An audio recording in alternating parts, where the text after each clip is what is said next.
Jeffrey Dahmer murdered 17 young men over 13 years. He would cut open his victims for his own sexual pleasure, preserve their severed body parts, and towards the end eat their thighs, biceps, and hearts. But how did this once apparently innocent child turn into one of the world's most gruesome serial killers? Did circumstance drive Dahmer to carnage and cannibalism, or was he born to kill?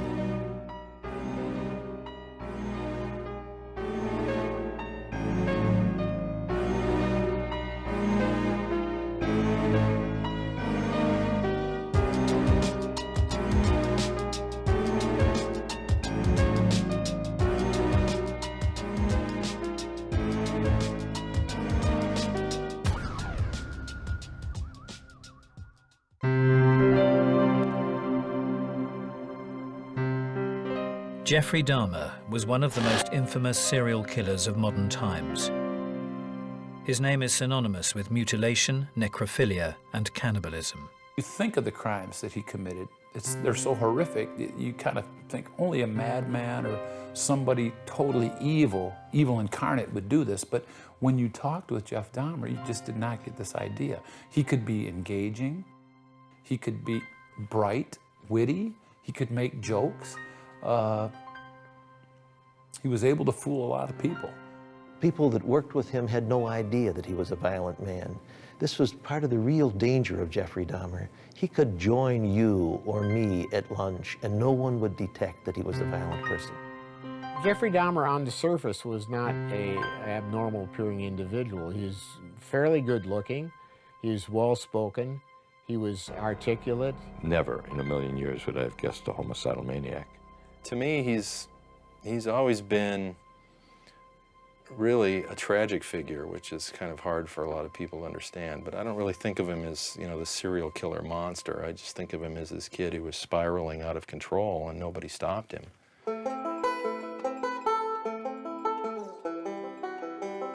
Jeffrey Dahmer grew up in the small rural town of Bath, Ohio, a middle-class boy from Middle America. Robert Ressler, an FBI behavioral analyst and the man responsible for coining the phrase serial killers, was called in to interview Dahmer. His years of experience interviewing serial killers such as John Wayne Gacy gave him a unique insight into Dahmer's mind. There is no evidence with Jeffrey Dahmer of any severe mistreatment or abuse in his childhood. His mother had a mental problem. She was depressed most of the time. She slept a lot and dropped out of family activities. The father was a PhD chemist and a very busy and very intelligent man who spent a great deal of his time at work. Pat Kennedy worked the beat in Milwaukee for over 25 years. Back in the summer of 1991, he was assigned to the Jeffrey Dahmer case and spent 6 long weeks with him. He knew him better than most. He was a product of upper white middle class. He was educated. He came from a family of means. Yet the fractures in his parents' relationship left a young Jeffrey feeling isolated. His interests turned to animals. He viewed them very differently to how most children look upon their pets. He stated when he was a very young child, 7 or 8, he had found a decomposed squirrel. And the bones were there. He kind of took it apart. He said that he found a roadkill and he wanted to see what was inside it, like a raccoon or a dog. He brought that home. A dead dog that he found on the side of the road was hit by a car, cut that open and looked at the insides of that. Jeffrey started to do this from a very young age. He would roam the surrounding countryside looking for roadkill to add to his growing macabre collection. His fascination with bones would continue into his adulthood, but he would eventually move from animals to humans. As he got to be about 13 or 14 and he was coming into his sexual awareness, that he had some kissing with another boy in the neighborhood, and he realized that he was attracted to boys. Becoming aroused sexually, and the cutting up of these animals somehow became enmeshed.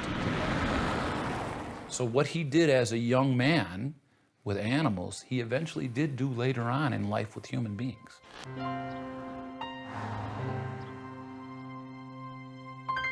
John Backdurf first met Jeffrey Dahmer when they were at school together, here at the Revere High School in the mid-70s. John, professionally known as Durf, has since created a comic book illustrating his teenage years with Dahmer.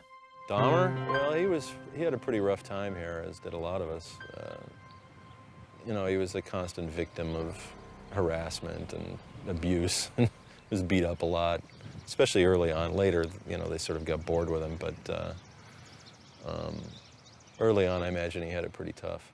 Dahmer discussed his childhood at length with Robert Ressler. This is the first time these recordings have ever been heard.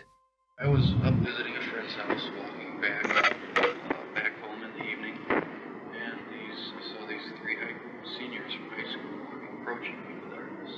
And I just had a feeling that something was going to happen. Sure enough, one of them took up a billy club and whacked me on the back of the neck.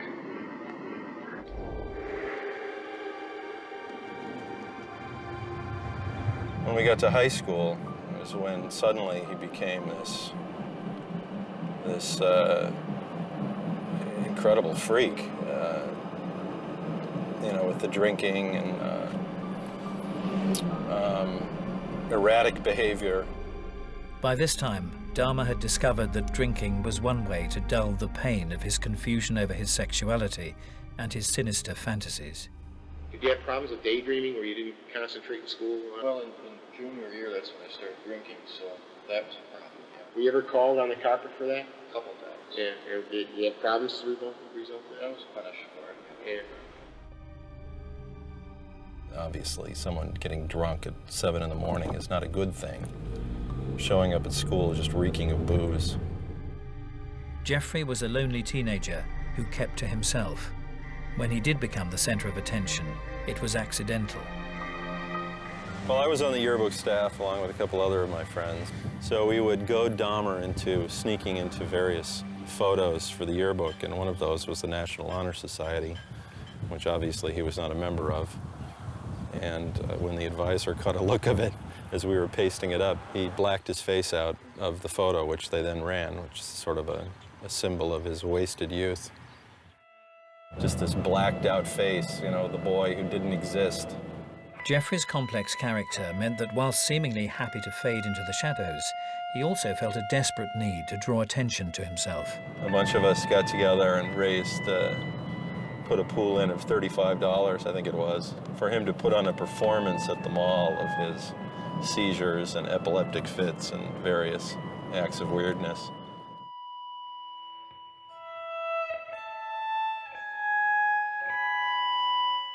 Durf also remembers stories of Dahmer experimenting with animals.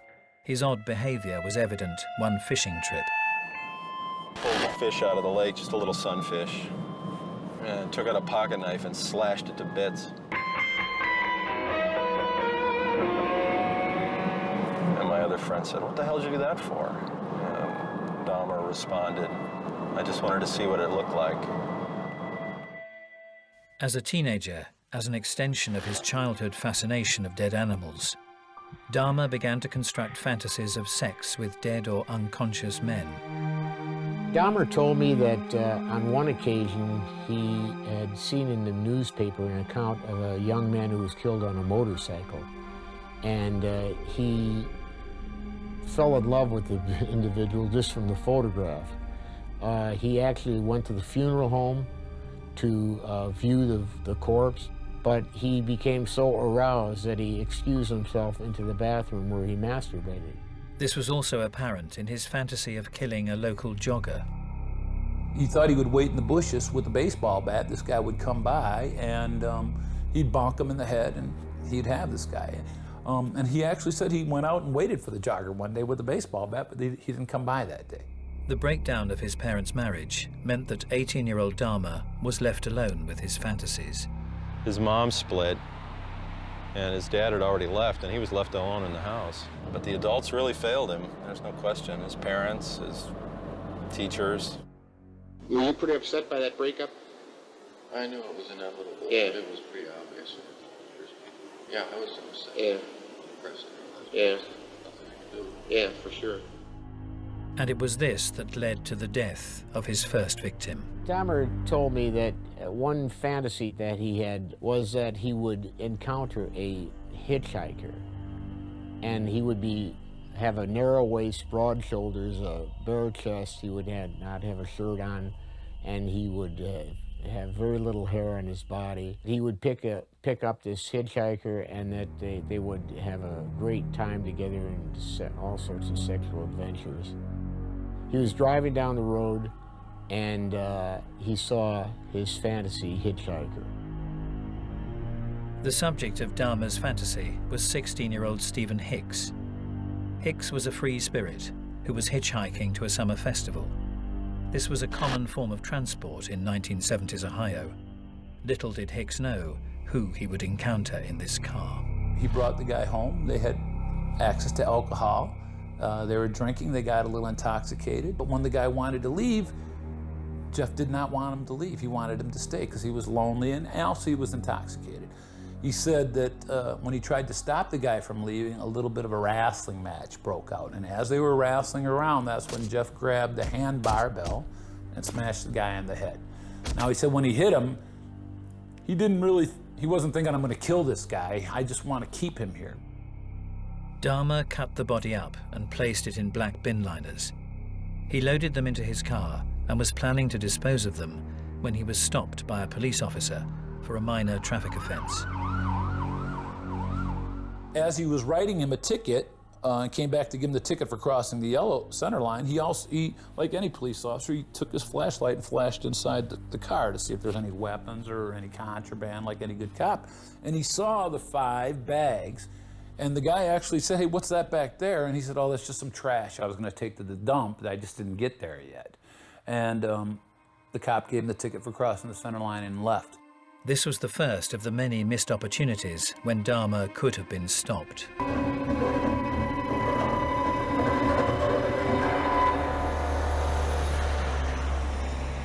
This is Dahmer's house. This is where he killed his first victim.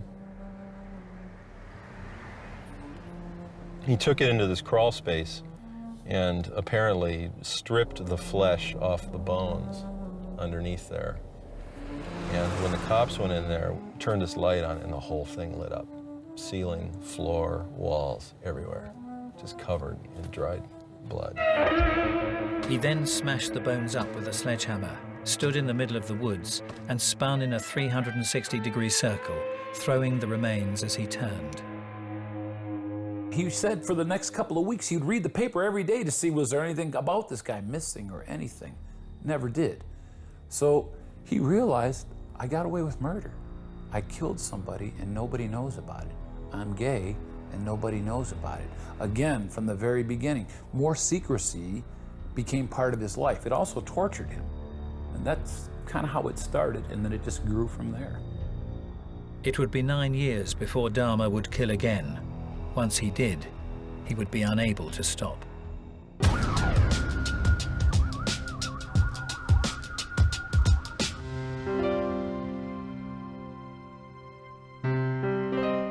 Jeffrey Dahmer began to drink heavily after enrolling in college. His attempt to lead a normal life was not going according to plan. After he had flunked out of Ohio State for being drunk and then got kicked out of the Army, he had a short stint down in Florida.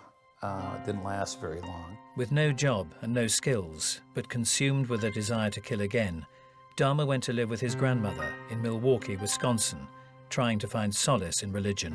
And he said when he first came to West Dallas, he would go with Grandma to church on Sundays. He tried to read the Bible. He totally didn't do anything homosexual. He didn't try to get involved with any kind of gay stuff. He said he really thought, this is the way to go. Religion is going to be my savior. For a while, Dahmer was able to control his urges.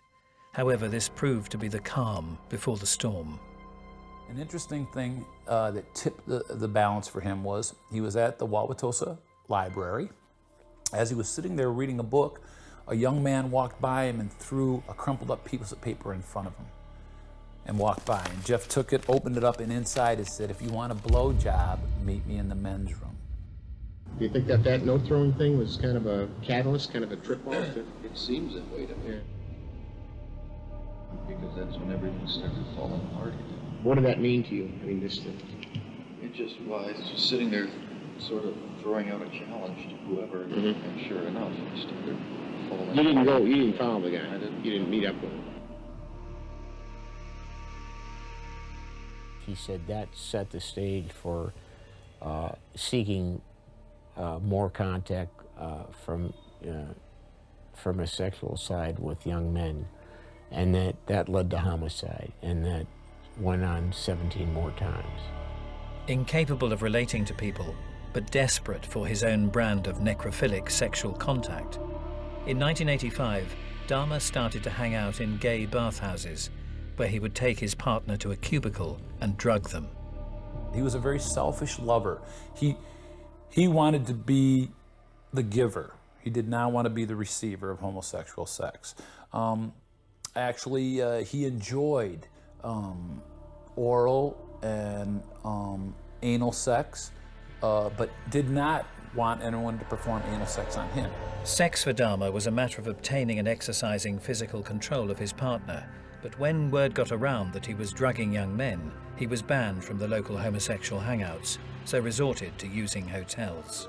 Jeff met an individual at a tavern and convinced him to come back where he had a room here at the Ambassador Hotel. And he brought the gentleman back to his hotel, drugged him with the drug-alcohol combination. And then Jeff himself, according to, he blacked out. When he woke up in the morning, this person was lying next to him dead, and was beaten about the face and the chest and the body. And Jeff figured that he did kill him, but he couldn't remember doing it because he was in an alcoholic blackout. He went to a department store across the street, and he bought a very large suitcase, or a small trunk, if you will, and brought it up to the room and put the body in it, and actually had the hotel busboy help him bring the body down to the street where he hailed a cab. The cab driver helped him load it into the cab and said to Dahmer, "This is really heavy, buddy. What do you got in here, a body?" And Dahmer said, "Yeah, I do," and they both laughed about it. After the ambassador one, did you find that pleasurable, or was that equally frightening? Yeah. For what reason was that one frightening? Because it was totally unplanned. It was a total surprise to me that it happened. That it happened, yeah. For the people of Milwaukee, it was just the beginning of a killing spree that would last 5 years. District Attorney Michael McCann remembers the time well. Dahmer killed 16 young men between 1987 and 1991. We had no idea that a serial slayer was operating in our city. From this moment onwards, Dahmer continued to kill. Sometimes there would be months, weeks, or even just days between his killings. After already killing 4 men in August 1988, Dahmer made a fatal mistake. His 5th victim escaped. The police were called, and Dahmer was arrested for molesting and taking photographs of a 13-year-old boy. With the police and the court unaware of his grisly death toll, he was sentenced to do only 12 months in a low-security prison. His defense lawyer was Gerald Boyle.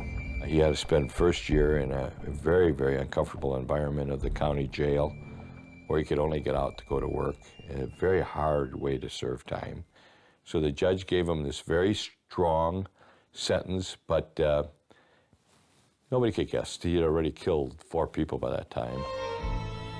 Dahmer's sentence was reduced after he made a desperate plea to the court, stating that what he did was deplorable and assuring the judge that it would never happen again. But it soon would.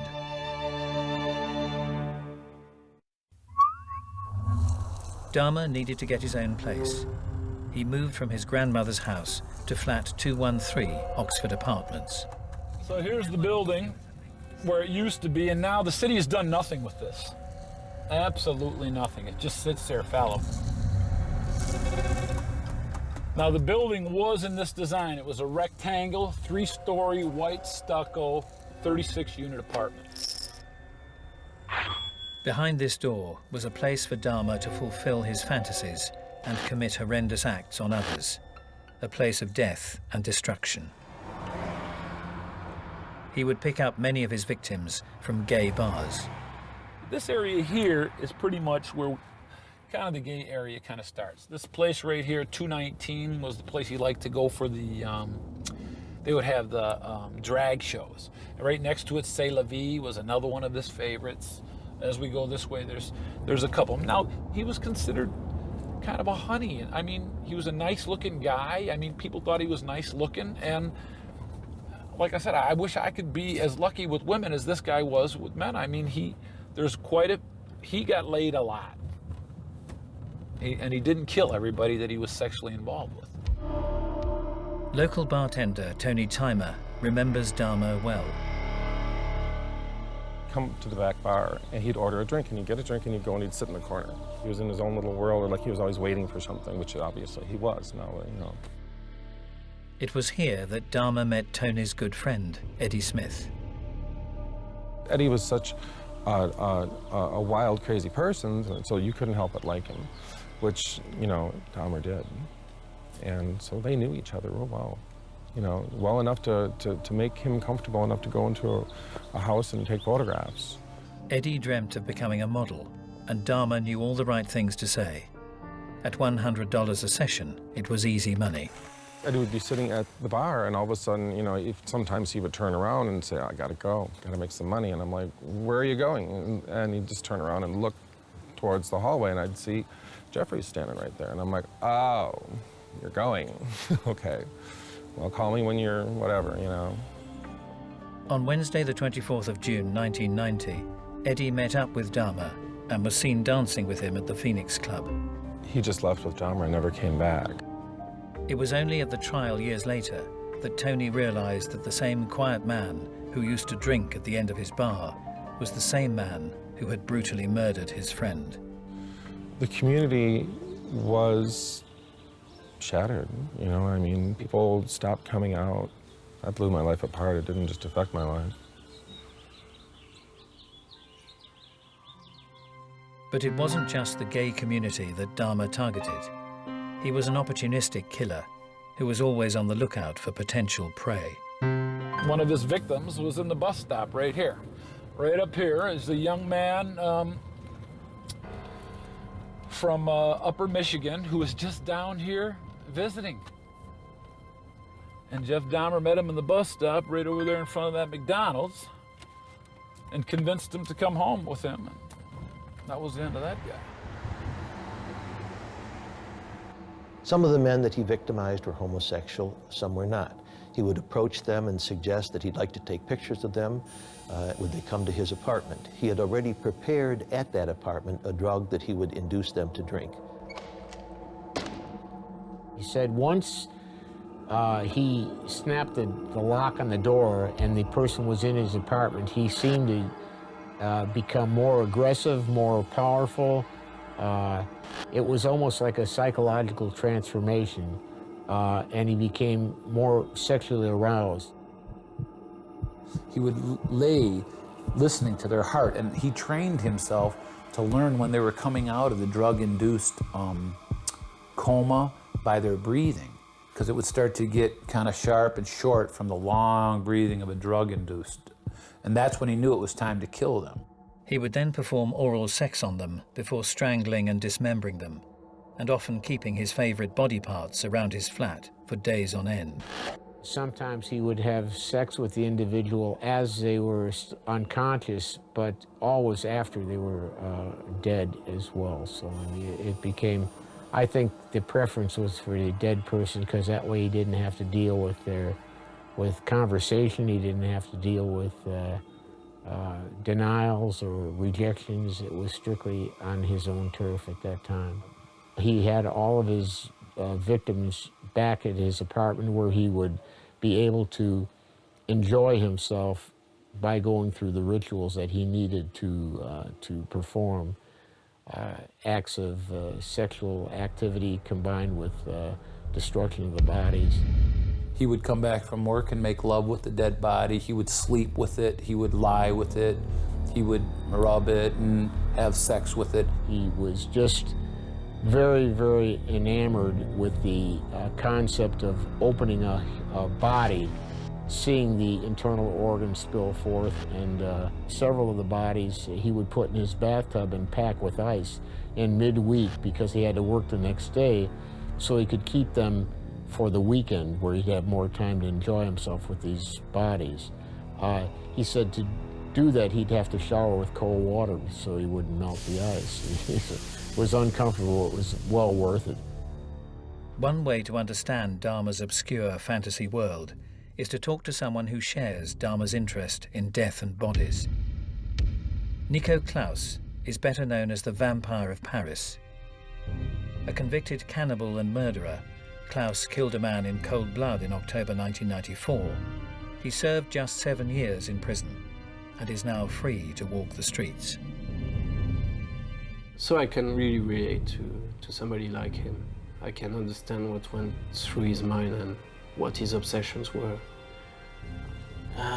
He was really concerned with the aesthetics of death, how beautiful they looked like in his eye. This is why he took photographs of his victims. He would pose them in twisted positions. Yeah, what was the idea of the posing there? It was just a way to exhibit control, the way I wanted them to look, and to accentuate the physique. Keeping these photographs then was important to you as well. I'd use them for masturbation. Yeah, and you had a lot of them. Right. It continued on and grew in momentum, that the passions and the lust became stronger. His want to look for this perfect orgasm, I guess you could call it. He had to do more and more things in order to have this satisfying orgasm. It just started with having pornographic homosexual sex, and then actually having homosexual sex with people in the baths, and then having sex and killing, and then having sex with dead people, and then having sex with the viscera, and then actually eating the people that he had sex with to get this superb orgasmic experience. How does a human being get to the point that they can only eat the flesh of another? Only another cannibal can truly know. Nico was working as a mortuary assistant at a Parisian morgue when he tried human flesh for the first time. There is a state of euphoria. Right after you have done it, you really feel on a big high, and you are like on the top of a mountain. During dismemberment, I saved heart, muscle meat from thigh, arm, bicep, yeah, liver.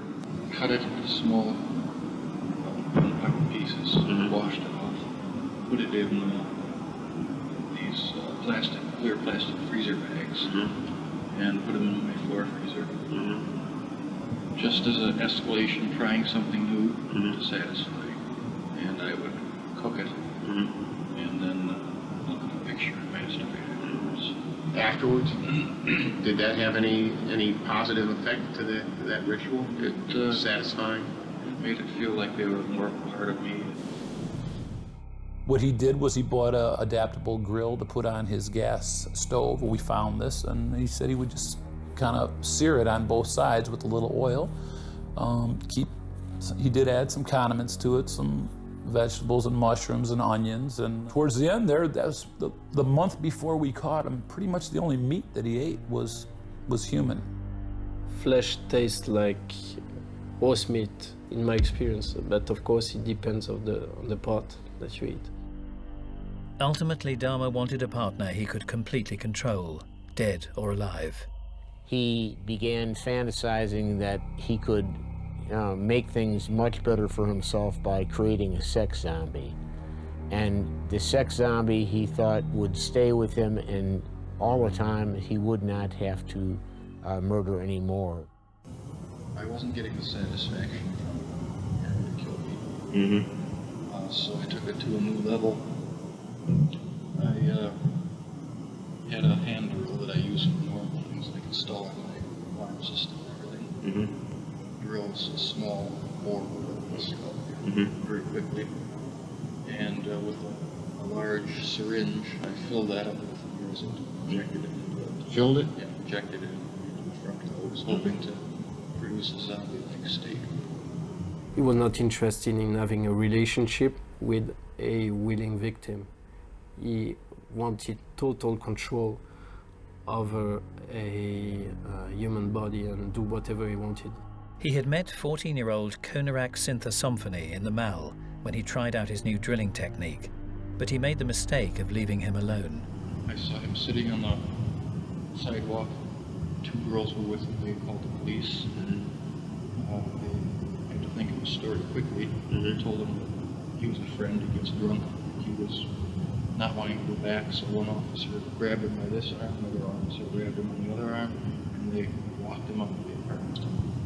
And they left. That's when I gave him the second GP. Right away? How long did it take for the guy? And that was Immediate. Yet again, like many before them, the police were taken in by the courteous Dr. Jekyll side of Jeffrey Dahmer's personality. But with the bodies piling up and a pungent smell emanating from his apartment, it wouldn't be long before he would start drawing attention to himself. Jeff said that this was a continual problem, the smell, that his neighbors, the building supervisor complained about the smell. Sir Packleber Princewill was in charge of Dahmer's apartment building and had to deal with the complaints. Somebody told me that it is coming from his apartment. And so I had to call him and ask him what's going on. Can't he clean up or what? How did that go? I'd either blame it on the freezer or the fish tank. He said he almost passed out. What was in that? 3 headless torsos. Yeah. Stripped of flesh.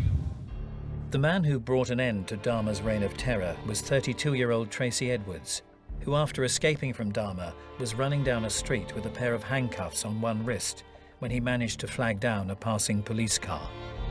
Had the officer been able to unleash that handcuff, that may have been the end of it. So they went back to Dahmer's residence.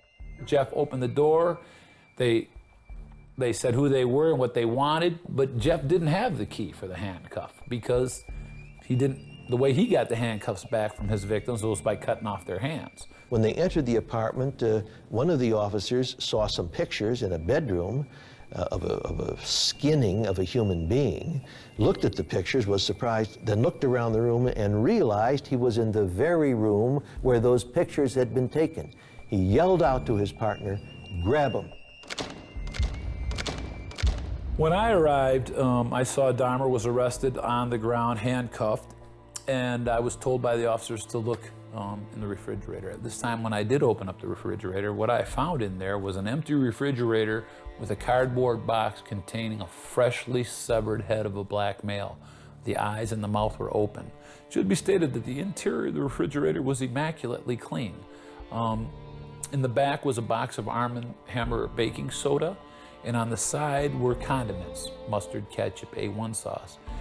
And I felt fear from the bottom of my feet all the way to the top of my head. You can't make sense of anything that looks so bizarre. Dahmer's killing spree was finally brought to an end. What was motivating Jeffrey Dahmer to kill, dismember, and eat his victims?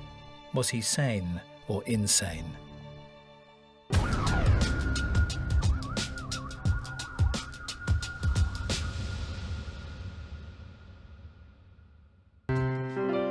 Jeffrey Dahmer was just 18 years old when he took the life of his first victim. 9 years later, he was driven to kill again. It was after this that the killings escalated. He continued to kill, and for years he got away with murder. No one suspected the mild-mannered, good-looking, middle-class boy of any further wrongdoing. In a long list of these, I mentioned the judge that commuted his sentence, the first police officer that let him go in Ohio.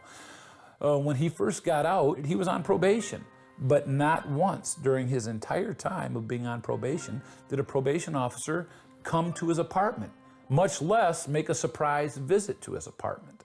Also, he was under court order to see a psychologist every month. And some of the days, he had just killed somebody over the weekend and chopped them up and threw them away, and then he was sitting in talking to the psychologist putting on a front and being cleared to go.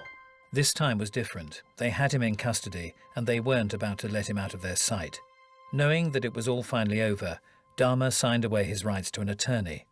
From midnight into the early hours of the next morning, he started unveiling the wicked truth behind his evil acts. He didn't tell us about eating people right away. In the freezer part of the refrigerator, they found individually wrapped and prepared body parts: the thigh, bicep, heart, liver. As Kennedy continued his interrogation, the most pertinent question was why. There was mental illness in his family, and that's not a stigma. I mean, a lot of our families have mental illnesses. The fact that there was a lot of arguing going on between his mom and dad and when he was growing up. The fact that he felt abandoned. I mean, all these things together, could they produce? Who knows? Had his desertion as a teenager left Jeffrey with a fear of abandonment that affected his adult life? We had discussions about love, because I said, Jeff, why don't you just have a regular boyfriend, you know? I mean, and then you wouldn't have to kill these people. He said, people always left. I could never get anyone to stay with me. So I saw that the only way I can keep them with me was by killing them. But by actually eating the person, that this young man actually became part of Jeff Dahmer. Dahmer did state that he was, there was not a victim of his crimes that he did not personally love and would like to have stayed with on a permanent level. It all boiled down to the same routine. When they were going to leave, that's when they died. Even Dahmer himself can't provide an explanation. What do you account to the fact that you were getting into this so often? The fact that I was desperately trying to make it so satisfied, but it never did completely. But was it just a simple case of not being able to find what he was looking for? And you met somebody who consensually would set up a living arrangement with you. Would you have abandoned then the procedure that you stayed with? The person would have had to be totally compliant, willing to do whatever I wanted. And there's just aren't many people like that. That's true. There was never any doubt that Dahmer committed these heinous crimes. His 60-hour confession and the insurmountable evidence was to solve a complicated question. Was Dahmer sane or insane? If the court found Dahmer sane, he would spend the rest of his life in prison. If they judged him insane, he would go to a psychiatric hospital from which one day he could possibly be released. Prosecutor Michael McCann had a different approach to the trial. We have in Wisconsin what's called a bifurcated trial. We use the same jury, but we do it sequentially. First, did he do the slayings? Secondly, was he sane or insane at the time? So the second part of the trial was the real issue. That went on for several weeks in this very courtroom. Dahmer called on his old defense attorney, Gerald Boyle. Boyle felt his client had to be insane. Killing didn't obviously mean anything to him. He had no conscience. So he was not going to be rehabilitated, no matter who was working with him. To the average person, killing and eating another human would not be considered a sane act. But according to Wisconsin's legal definition of sanity, if a person knows what they are doing is wrong, but keeps doing it anyway, they are classified as sane. Dahmer definitely knew what he was doing, but he didn't care. He justified what he was doing by his own standards. He knew what was against the law. I think after you kill a certain number of people, you've lost all track of morality. You no longer feel constrained by the morals that bind most of us. Dahmer sat emotionless during the verdict before the judge and the families of the victims he'd killed and dismembered. He was judged to be sane and sentenced to life imprisonment on the 17th of February 1992. Someone asked me once, how many people do you have to kill and eat before you're insane in Milwaukee? I can say this, that everyone who knew Dahmer, and I think the most skilled psychiatrists, said Dahmer was sane. That is even more frightening than believing Dahmer was insane. I believe he was sane and tragically evil. I felt that that was a just end for what he did. He needed to be removed from society forever, for the rest of his life. And I think that's what he should have got, and that's what he got. Of course, we had 15 verdicts of guilty and 15 verdicts of sane while committing the crime. And then, of course, the sentence of the court was such that so long, 900 plus years, that he would never be released. When Dahmer went to the maximum security prison at Columbia, he came in contact with a minister or ministers and started reading the Bible and attending chapel there.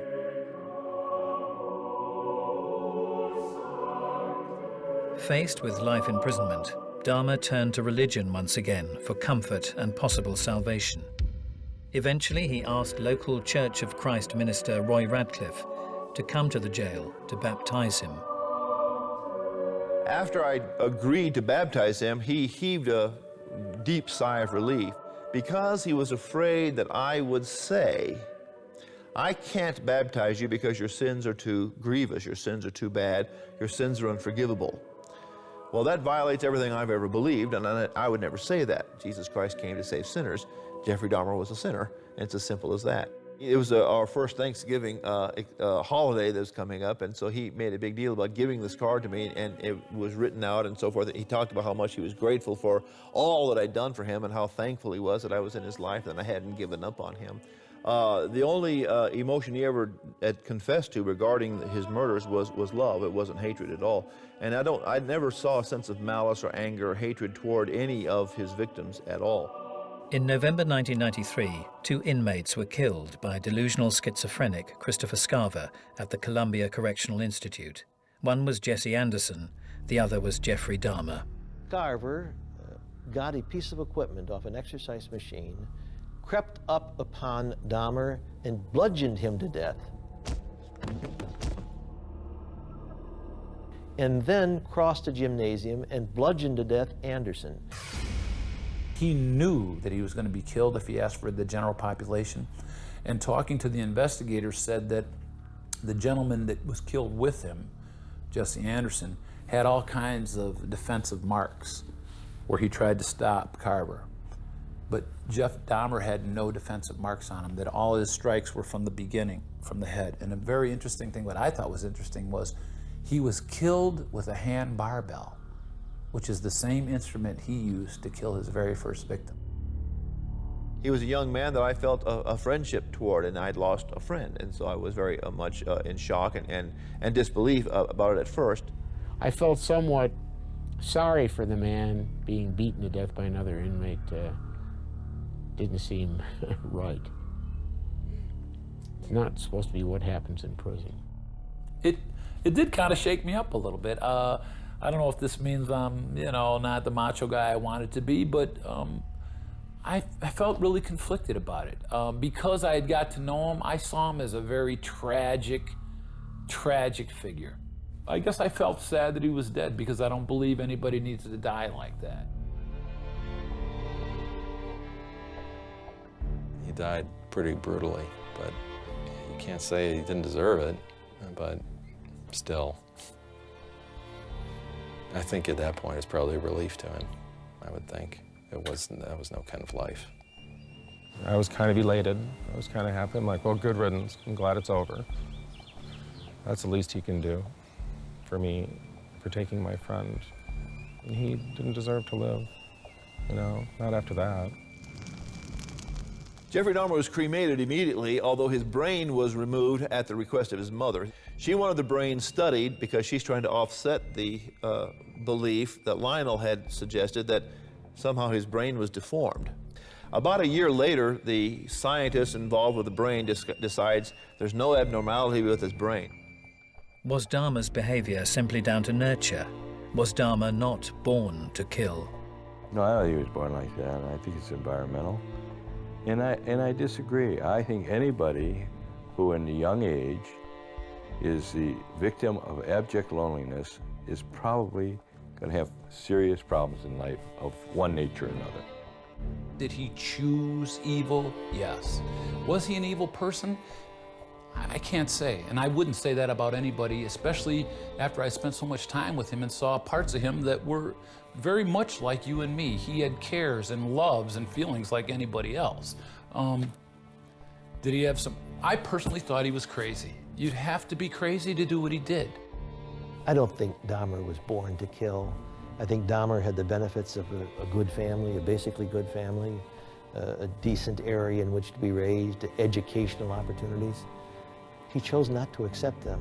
Whatever factors led to Dahmer's path of destruction, it will take the city of Milwaukee a long time to return to normality.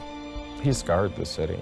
He's done something that will probably take generations to heal, but for some people it'll never heal.